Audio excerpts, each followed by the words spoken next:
All right, very good. Yeah, man. So I just wanted to do this just kind of impromptu to talk about the Charlie Kirk assassination. Obviously, that was pretty crazy. The first thought that I had was just hearing about it and seeing the video. It was such a precision kill. Like the shot was from 200 yards. And I mean, I don't know how much shooting you've done or how much you've been around like gun ranges and shooting, but that's like an extremely difficult shot to make, in my opinion. So this seems like it was some kind of a extremely highly trained, like military type assassin or special forces. Or I mean, what do you think about that? Well, not an amateur's not going to be able to make that shot the way it happened. It wasn't just like a spray of bullets and it just happened to hit him in the right spot. Lucky, like it was an obvious targeted hit, single shot from distance. I mean, this person's obviously trained with firearms extensively. Um, I think kind of the only real two theories that seem to be suggested is like a crazy leftist, just someone that's just kind of mad about conservatives and Charlie Kirk, or a trained assassin. And, from my perspective, like it seems like this was a professional job based on a lot of the circumstances. I could be wrong, but I mean, that's how it feels. Yeah, absolutely. But here's the thing: even if it wasn't a crazed leftist, you still see the crazed leftists celebrating it. And the thing about that is that this guy's only crime is basically just saying crap that they don't like. And if you think about it, I don't even necessarily agree with all of Charlie Kirk's views. I think he was just kind of like a vanilla kind of Republican guy. And I'm sure would have disagreed with a lot of the stuff that he said about Israel and stuff, because obviously, like, we're totally against Israel. And I think that he was a little bit pro-Israel and He was very pro-Israel. yeah, so he's kind of just towing the party line and just, really big apologist for Trump and everything. But I'm sure we probably agree with him on a ton of stuff, but then there's going to be other stuff that we disagree, like about Israel and stuff. But at the end of the day, though, like the guy's just talking. And it was really chilling when you'd see these videos where he's even saying like, hey, as soon as we can't talk about stuff, that's where people get violent. We got to be able to have a civil discourse, civil discussion. And then the guy just gets blown away. I mean, it's just and then leftists are like, oh, that's what he gets, for sowing hate. When in reality, the leftists are the most hateful people in this whole country anyway. Well, this is what's scary about that narrative, though, is like Charlie himself, Charlie Kirk. Like, again, I probably agree with everything you said there. He's not really like us entirely. He doesn't hold like really strong views against, Israel or the synagogue of Satan, and even just his conservatism. He's a lot more gracious to some of these weirdos and freaks than we are, or the things that we say. Yet they say he's spewing hate, which to me, yeah, what does that make us? Basically? Exactly. That's what I'm saying. Like, well, then there's so many people that would be in that category for them that you kind of see this built up anger and hatred towards a lot of people. Because if they hate Charlie Kirk for being a little too hateful or mean or conservative or whatever, there's a lot of people right of Charlie Kirk on the spectrum. And so, it's definitely a volatile time.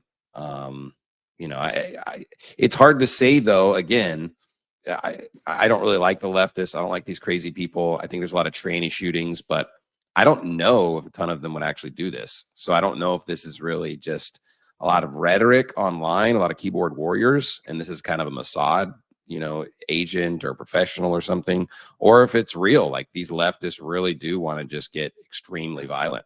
I don't know. Well, I was thinking about like a possible motive or like who benefits or something.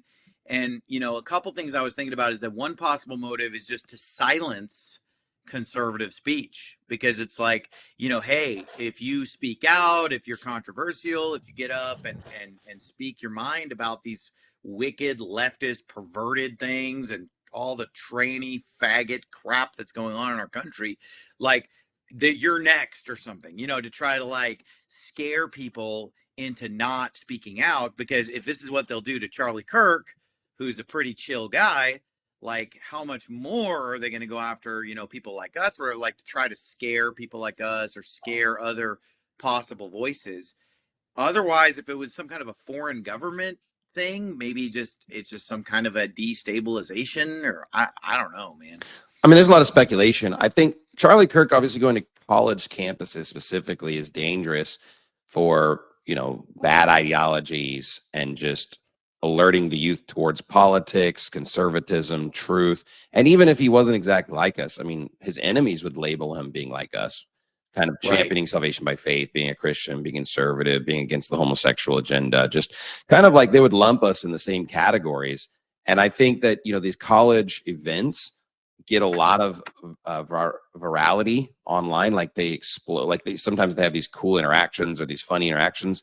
And like even Steven Crowder himself specifically, some of his biggest videos and his biggest shorts as far as just views were interactions on these college campuses.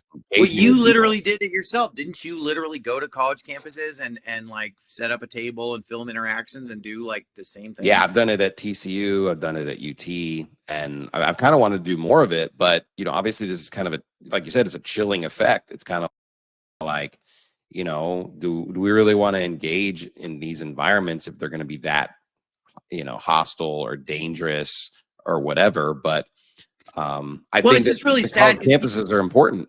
That's where a lot of people are changing their ideas. People are already like so afraid to speak out, and pastors are scared, and most pastors don't have the guts to preach hard and just let it all hang out and preach bold, uncensored sermons. And then now I feel like these pastors are going to get even more scared than they were last week. And that's well, I mean, most pastors are pretty pro-Zionist, so but like I don't know how many controversial takes they even have, but well, so was Charlie Kirk, but like they probably all agree with like the anti-faggot stuff, at least to some degree. Yeah, I think that just in general they're going to be terrified to speak against libtardism and woke issues. I think also, again, Charlie Kirk is a very influential person, and even him asking questions or even being somewhat critical of Israel's position in certain areas just platforms that much more people, or gets any kind of negative attention, and starts kind of being like a gateway drug. Kind of like, I think like Alex has kind of been like a gateway drug to the new IFB sometimes. Like people hear a little bit about the truth, and then they want the whole truth. They want the King James Bible and the rest of it. And it's like Charlie could be making people a little bit more conservative and just kind of like interested in Christianity, and then they end up finding, like good sources of information. He's maybe a stepping stone to something that's like more biblical or more conservative, more truthful, because he is kind of a moderate guy. So yeah, I think you're totally well, right. I think they want us off of these college campuses because I think that the truth is really powerful, and they know that. And anti-Semitism, as they call it, is rising and exploding in these younger generations. And there's a lot more criticism of Israel. It used to be you couldn't even ask the JQ. Now it's like exploded into a like full Nazism in some places online. And so I think that they're just really nervous about all this, and they want to chill this effect on college campuses. They want to scare people into having these conversations and talking about it, because again, the Bible's so clear. Zionism is easily proven false. There's so many obvious things, like when we talk about 9/11 or some of these other events, that I think that a lot of people are going to be woken up by this truth, and they need to get Charlie Kirk off campus. They need to get other people like him afraid of going out there. But at the same time, I mean, isn't everybody pretty much getting most of their information off the internet anyway? So like, why do we really physically need to be on a college campus to reach that demographic? It seems like we're just going to reach that demographic with the truth through X, through TikTok, through Instagram. Like, why do we even really need to physically be there? I mean, probably, yeah. I'm sure that there are people influenced because Charlie Kirk was physically at their campus, but don't you think it was probably a lot more people? Like, let's say he interacts with 1,000 students, but then there's probably like 1,000,000 people watching the video of the interaction or more. Yeah, but I think I do think online's a little bit of an echo chamber, number one. But number two, I would say that, these, like I said, these college campus style videos, interactions are really viral. So they don't want them to get out there, because then it does cross a lot of these different boundaries. Where if it's just Charlie Kirk talking to a camera on his network, like, it doesn't necessarily get the same I see response or cover as much ground. So it's like these type of engagements, you know, actually having an argument with a leftist shows how stupid their ideas are. Whereas him going online and talking, they're all saying like, oh, these are just straw men, and if you actually talk to one of us, we could, you know, show you up. It's like, even those little videos, what was it, Jordan Peterson and some of these people, they did those little like round table conversations, and those like exploded though, as far as just getting attention, you know, capturing new audiences and everything that. Jordan Peterson's so freaking annoying. I mean, the guy's an idiot, but he got schooled. He got schooled because he doesn't actually have truth. But I think like maybe when the atheist asked him, "Are you Christian?" He's like, "I mean, I don't know, maybe." What is it? What's Christian? You know, just, you know, he doesn't really have an answer. Well, you know, well, if you look at the question, then you have to answer the question of what is truth. You know, I'm just kind of wondering, what is the aftermath of Charlie Kirk's assassination going to look like? Because on the one hand, I could see it like chilling free speech, and pastors are even scarier than they used to be. And, you know, other just conservative voices, or really, like, it's not even conservative anymore. It's just like sane, normal voices against like the satanic, pervert, faggot death cult that is the Democrat Party. Like, you know, is it going to like chill free speech and cause people to speak truth even less?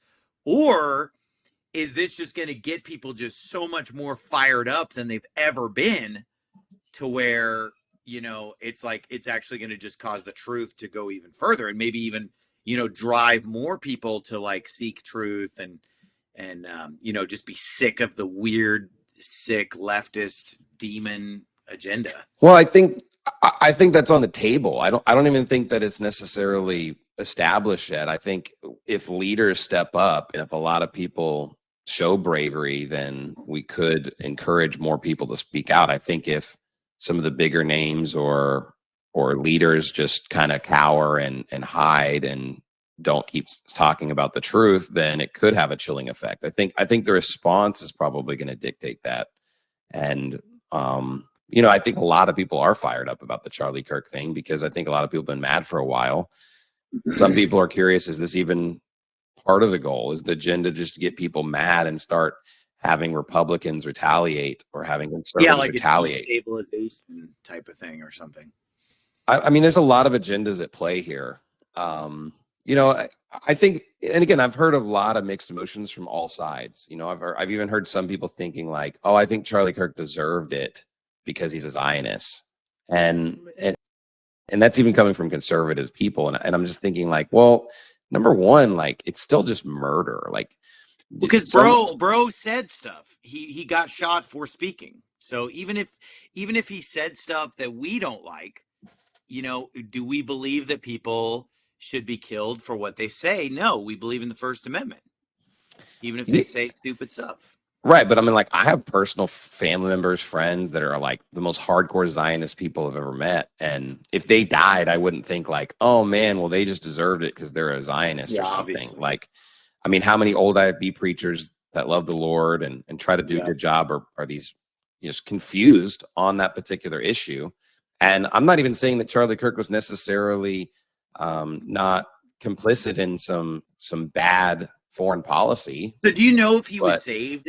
I think he was like Presbyterian or something. Do we know if he was saved? Or I'm not an expert on that subject. I listened to I don't know either.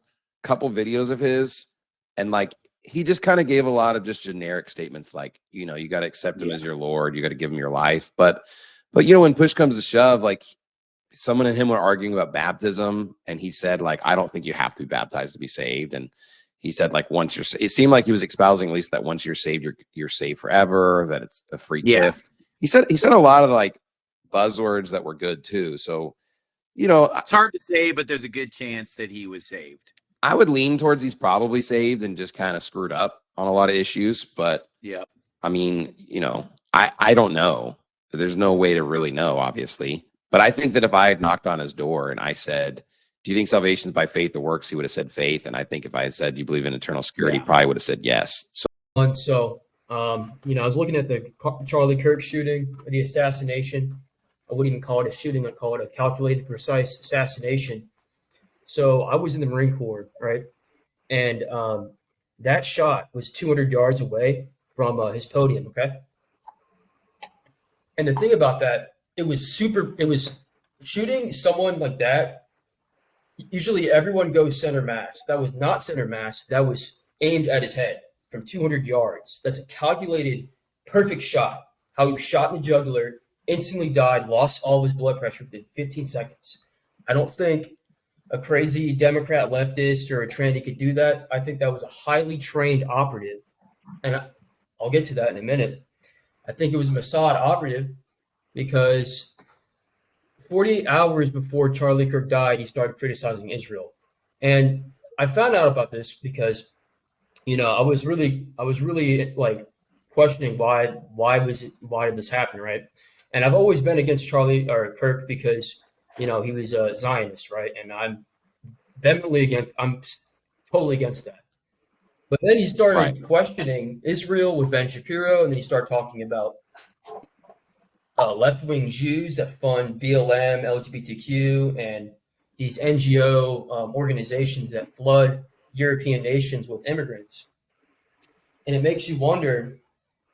To me, I believe that he was starting to notice this Jewish question, and he started to notice the true synagogue of Satan. And Mossad didn't want that to happen, so they killed him because if he continued to be open and change his mind, the American people would finally be able to see who the true enemy is, and that is the synagogue of Satan. That's all I really have to say about that. What are your thoughts on that? Yeah, I mean, I definitely agree with the feeling of this. Like it feels professional, it feels calculated, it feels planned. It doesn't seem like a random act of terror. It's not to say that the person that did this couldn't be that a Ponzi or a patsy. We don't know what the official narrative is even going to be a few days or hours from now, but it definitely feels like what you said is a very real possibility. I don't think that we necessarily have evidence yet. And again, things change. I mean, with 9/11, things are kind of unfolding quickly in the first few days, but kind of when the dust settles, it's like, look, building 7 fell, a 47-story skyscraper fell in 7 seconds flat, and the official narrative is due to office fires.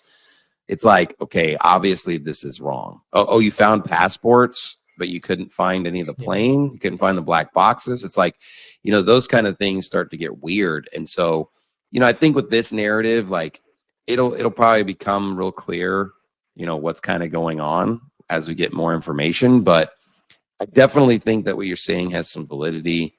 And even if it doesn't, like him just even asking those questions was dangerous, yeah, and I think that people are afraid of the JQ, especially that have been Zionists for a long time. It's probably a little bit easier for some of us that have never been on that side. But like some of these people to make a conversion or a change is probably even more dangerous just because they're in with these people. They maybe even got money from these people. They're in bed with these people. And for them to turn is, real dangerous for their lives. Obviously, there's a lot of political assassinations, even in our country. Obviously, I don't know what happened with Trump. I don't know how real or not that yeah, was. It kind of leaned towards it was real, but it seems like they wanted to kill Trump. And, maybe not. I don't know. Everybody wants to believe in like 5D chess and stuff like this, and it's hard to keep up. But, in general, there's definitely a lot of people that want to kill Trump. yeah, There's definitely a lot of people that want to kill conservatives and people like Charlie Kirk. And I think that it's sad that we don't have Christians kind of rallying together, having a unifying message, wanting to bring back biblical laws in our yeah, country. We really need that if we want to have any kind of change. And so we need more leaders to step up and continue to advocate for these positions and not be Zionist, yeah. right? Maybe because it seems like the young people have kind of woken up on that issue. I think it's like a mostly a boomer thing Oh, or yeah. something at this The point. Gen Like, Z, just through Instagram and TikTok and social media, Gen Z is like exploded in Christianity, and it's changing. I think it's changing the tide. It's kind of like the counter. I'd say it's like the counter revolution of the 1960s. The boomers, and you can't really blame them. I mean, my grandma, she was really into Christ. She had Christ consciousness. She believed in Jesus Christ. But she didn't know. I mean, like, and I don't think a lot of people get swayed the wrong way, but I think Jesus is merciful as long as you believe in him. But it just understanding what actual evil is, it's going to strengthen your faith. It strengthened my faith. Before I was like a Zionist, like, because my parents were. I didn't understand any of that until I started actually like researching it and understanding it, reading the Bible, not listening to like Joel Osteen or some like pastor that's just blaspheming the Lord and changing what actually is the Bible. So Yeah, I think with the young people, we need some leaders that are right on Zionism and the other issues to rally, because it seems like Nick Fuentes is really a big leader in this space. Matt Walsh has a little bit of influence in this space. I think Elijah Schaffer has influence in this space. And I'm probably forgetting some others. Obviously, Alex, Stephen Crowder. There's a lot of people that have influence in this space, but they're all varying on like their position. And it seems like Fuentes is kind of like one of the few people that's consistent, like calling out a lot of the BS on the Israel stuff.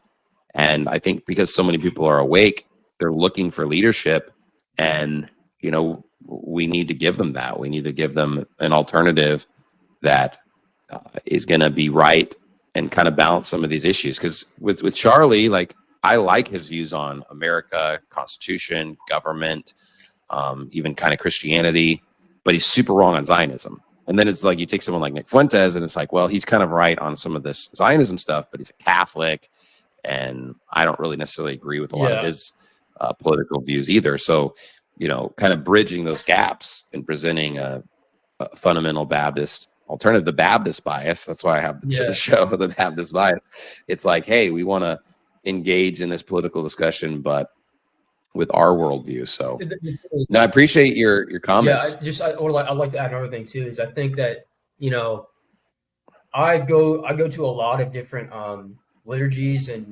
I guess you could say churches. I went to Orthodox like 2 weeks ago. That was a 3-hour liturgy. I liked it. I went, I've been to Catholic, I've been to Baptist, and I think, they all have different opinions on things, but I think we all need to unite, like all Christians, just put down the little differences of like, the Pope and stuff or whatever, we need to unite and as one under Jesus Christ and understand, it's because if we unite, we're stronger than ever, right? If we're back.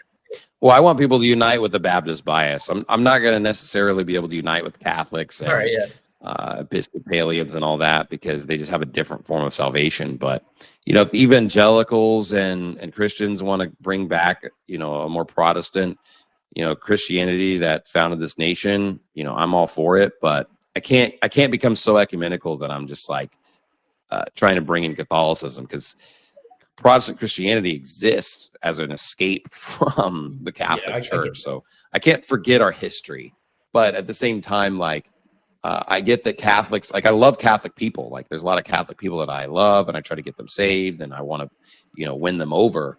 And I'm not against those people, but I am against the religion of the Catholic Church. So, Martin Luther and a bunch of other Catholic priests, way back when, even Orthodox priests, bishops, a lot of them they all called out the Jew.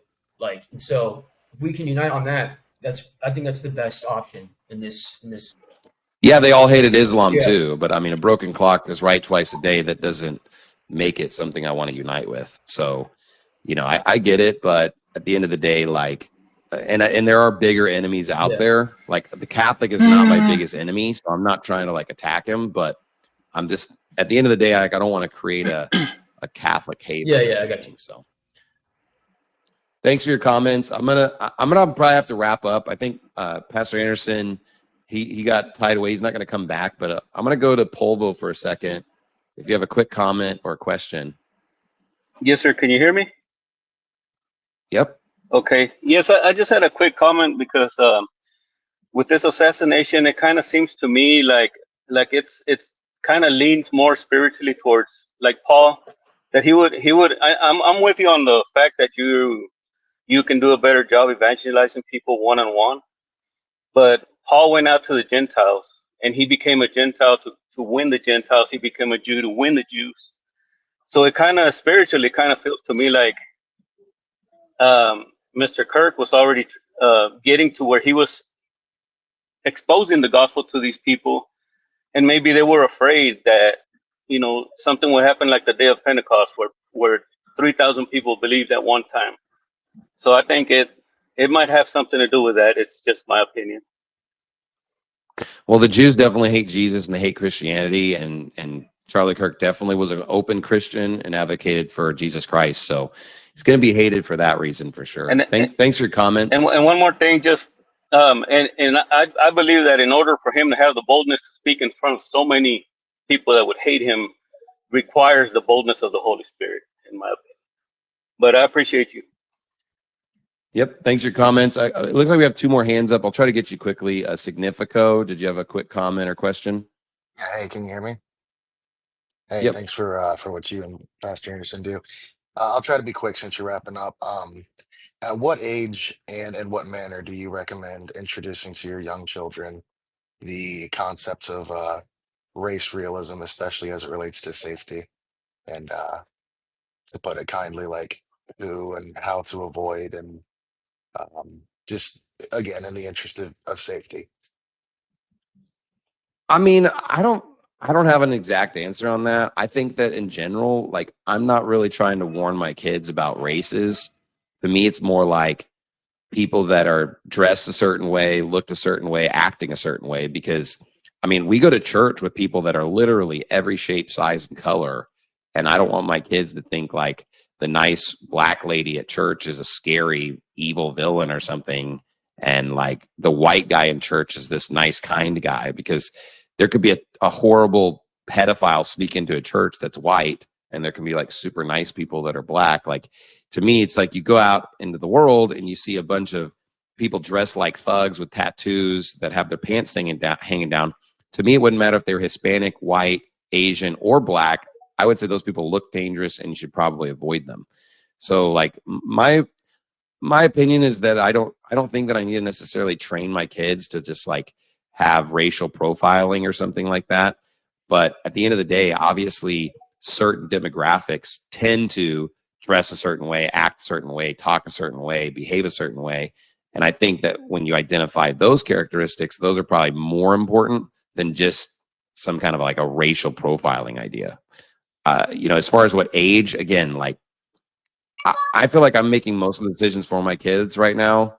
Maybe when they're becoming 15, 16, 17, and they're able to drive and go out on their own, like it could be important to teach them about strangers and dangerous situations and people to be nervous around and try to like be warned against. But I probably wouldn't worry about it when I'm kind of making all their decisions for them. I don't know if that answers your question or not. Yeah, it gives me a lot to think about. I appreciate it, sir. Have a good night. Yep, you too. Looks like Bomberov. Sorry, your names get cut off. So Bomberov Quero? Bombero Vaquero. Oh, sorry, it was taking a second. That's all right. How's it going? Good. Do you have a quick comment or a question?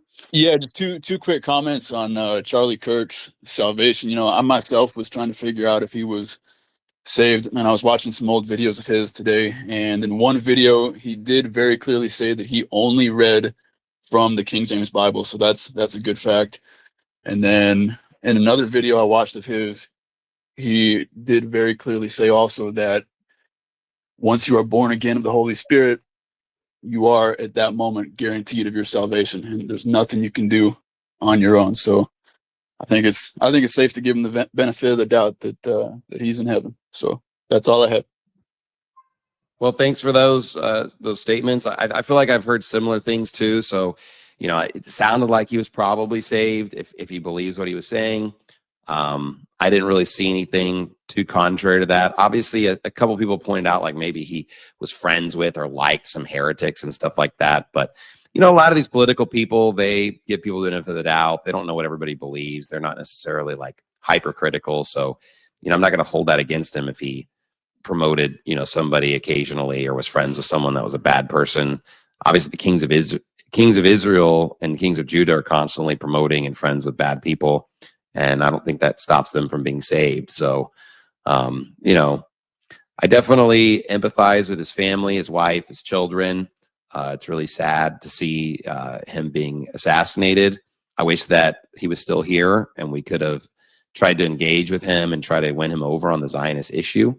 I think that he was probably an overall positive influence on our culture and generally speaking, you know, despite a lot of the Zionism issues and despite a lot of those problems. I don't think that I've ever met people that were influenced by him that were just these rabid Zionists. It's usually they were already rabid Zionists that ended up liking Charlie Kirk. It seemed like a lot of young people still kind of were positively influenced by him. And so, you know, thanks guys for joining us on the space. We might do some more spaces like this. It was fun to get some engagement with you guys. So I appreciate the people that joined us.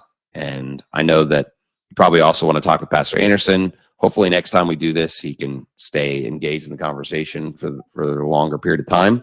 But, you know, we just wanted to just jump on here, do a quick show. If you're not saved, if you don't know how to go to heaven, you need to watch the Bible Way to Heaven video on our channel. You can go to Rumble and check out Steadfast Baptist Church. It's our top video. It's pinned. 10 minutes, just explains that salvation is a free gift. It's just by faith in Jesus Christ. You know, with something tragic like this happening, it's important for people to realize where they are going to go when they die. And while we've been speculating about exactly where Charlie Kirk is going, you can know 100%. And that's because salvation is a free gift. It's already been purchased by what Jesus Christ did for us, his death, burial, and resurrection. And once you put your faith in Jesus Christ, you are saved eternally. It's not about repenting of your sins, going to church, being a good person. None of those things get you into heaven. What gets you into heaven is your faith in what Jesus did for you, that his death, burial, and resurrection paid all of your sins, and you're trusting alone in what he did. And so that is what salvation by faith means, is that you're trusting only in Jesus Christ to save you, not your good efforts, works, repenting, or any of these other things that are after salvation. Of course, we should follow God's law. We should keep his commandments, but that has nothing to do with getting to heaven. Getting to heaven is that free gift offered to us by our faith only in Jesus Christ. So if you haven't made that decision, you need to change what you believe, put your faith in Jesus, call upon the name of the Lord one time so that you can know that you're saved by faith alone. If you want more clarity, like I said, watch that video, The Byway to Heaven. Check out Pastor Stephen Anderson, Faith Word Baptist Church. He's also on Rumble. He's here on X. Make sure to check out Springcrest Baptist Church in Houston, Texas, Pastor Enrique Reyes. Also check out Anchor Baptist Church in the Oklahoma City area. Pastor Dylan Alls is on the first conversation we had. Great guy in Oklahoma City. There's other great churches. You want to get into the new IFB. That's what you just look up that. Definitely very based and based on the Bible. Hopefully in the November, we're going to start the Baptist Bias again. So if you like our show, if you've never watched it, check out the Baptist Bias. It's exclusively on Rumble. Been kicked off on virtually every other platform and every other thing. So, but thanks again, guys, for joining us. I hope you have a good night. I'm going to go ahead and end the space, and we'll see you again on the next one.